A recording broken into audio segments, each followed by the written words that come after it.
Goeiemôre. Jy luister na die 68ste oordeenking in die reeks Die Goeie Lewe. Ons tema vanoggend is geluk oor die ganse wye wêreld. Ek het pas Gallup se World Happiness Report ontvang.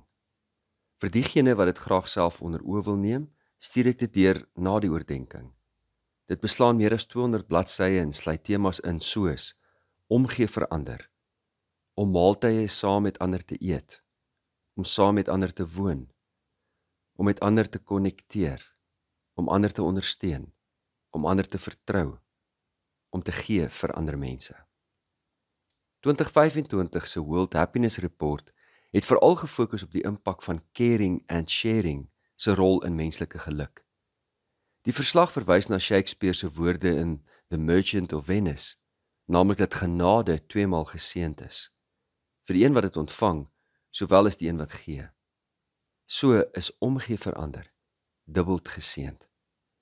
In hierdie jaar se wêreldwye peiling is mense gevra of hulle in die afgelope maand geld gegee het vir liefdadigheid, vrywillig barmhartigheidsdiens verrig het, 'n vreemdeling gehelp het. Die breë bevindinge van die peiling is die volgende. Eerstens, mense is vreeslik pessimisties oor die goedhartigheid van ander mense. Ander woorde, meer mense is in werklikheid goedhartig teenoor ander as wat mense oor die algemeen aanvaar. Die verslag sê dit nie, maar ek het 'n vermoede hieroor. Ek vermoed dat mense wat self welwillend en barmhartig optree, meer geneig is om dit in ander raak te sien. My ervaring byvoorbeeld is dat mense wat verbitterd raak oor liefdeloosheid en omgee van ander, baie dikwels mense is wat nie jouself voor in die ry staan om barmhartigheid en welwillendheid aan ander te bewys nie. Gaan kyk maar in die wêreld. Die mense wat dikwels die minste bydra, is ook die mense wat die meeste kritiek lewer. En daar's 'n rede daarvoor. Wanneer jy self skouer aan die wiel sit, en self, daar waar die tyre die teerstraik hard werk, besef jy, dis nie so maklik nie. Dalk wil iemand my kruisig hieroor, maar dink mooi oor na. My ervaring langs die rugbyveld is dat die mense wat so fanaties op die skeieregter skree of selfs hulle kinders verskree, 'n projeksie is van hulle eie frustrasie omdat hulle self nie ver gekom het in hulle eie sportloopbane nie. Ek merk dit op in die toernooie waar die kinders speel, waar ek die oud springbokke langs die veld sien staan met hulle seentjies, en hulle almal staan so kalm en rustig daar langs die veld. En ek vermoed dis omdat hulle self verstaan hoe moeilik dit is om daar op die veld alles so reg te kry.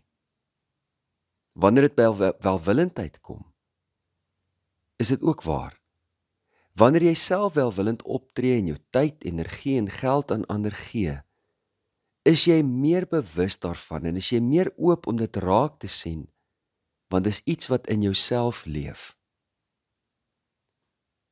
Tweedens, die peiling het bevind dat ons welstand word beïnvloed deur beide ons persepsie van ander mense se welwillendheid teenoor ons, sowel as die werklike welwillendheid teenoor ons.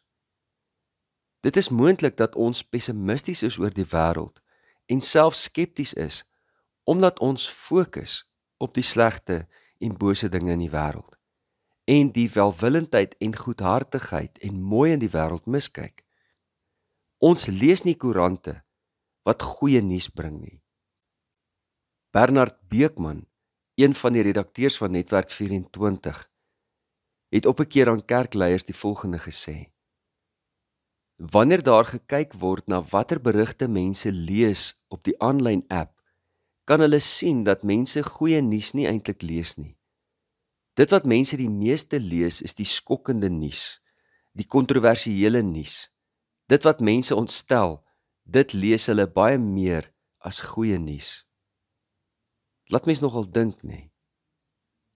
Alle persepsie, alle waarneming in die wêreld is in wese 'n projeksie. Daar is veel meer dinge in die wêreld aan die gebeur, maar ons retikulêre aktiveringsstelsel in die brein filter die inligting deur ons vooropgestelde filters van ons oortuigings, ons wêreldbeeld, ons emosies, ons gewoontes, ons denke, ons gedrag, ons kondisionering, ons kultuur en ons selfbeeld. Daar is baie meer dinge aan die gebeur as dit wat ons in 'n bepaalde oomblik waarneem. Ons sal moet diep nadink oor wat ons vooropgestelde filters is van dit wat ons sien en beleef. Derdens, die Gallup-peiling het bevind dat in gemeenskappe waar daar groter welwillendheid teenoor mekaar is diegene wat die meeste daarby baat, inderdaad die mense wat dit die meeste nodig het. Philip Yancey het iets hiervan gesê toe hy oor genade gepraat het. Genade, sê hy, is soos water. Dit vloei altyd na die laagste deel. Die mense wat rock bottom slaan, is die mense wat nie alleen dit die nodigste het nie, maar wat dit ook die graagste ontvang, wat dit die meeste raak sien. Vierdens en laastens vir vanoggend. Welwillendheid, het hulle bevind, het in die tydperk van COVID-19 dramaties toegeneem in elke streek op aarde. Mense het mekaar meer nodig gehad. En ons het daarop gereageer teenoor mekaar. Wat interessant is die bevinding dat die opwaartse welwillendheidskurwe voortbly duur het. Dit het nie na COVID-19 weer skielik gedaal nie. En dit is absoluut wonderlike nuus. Is dit nie? Mag ons dan, soos Paulus ons aanmoedig, nie ophou om goed te doen aan mekaar nie.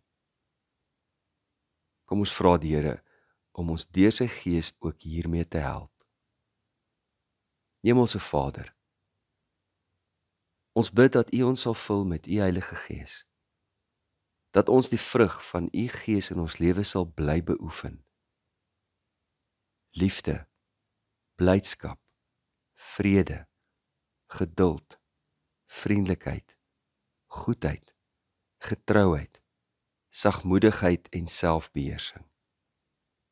Ek weet dat ek aan Christus Jesus behoort en ek kruisig my hartstogte en my begeertes wat nie in pas is met U Heilige Gees nie. Help my om nie verwaand te wees, ander uit te tart of jaloers te wees nie, maar help my om in 'n gees van sagmoedigheid ander reg te help. Deurgrond my siel, o Heer, dat ek myself blywend ondersoek en my hart voortdurend tot U bekeer. Dit bid ons in Jesus naam. Amen. Liefde en 'n geseënde dag verder.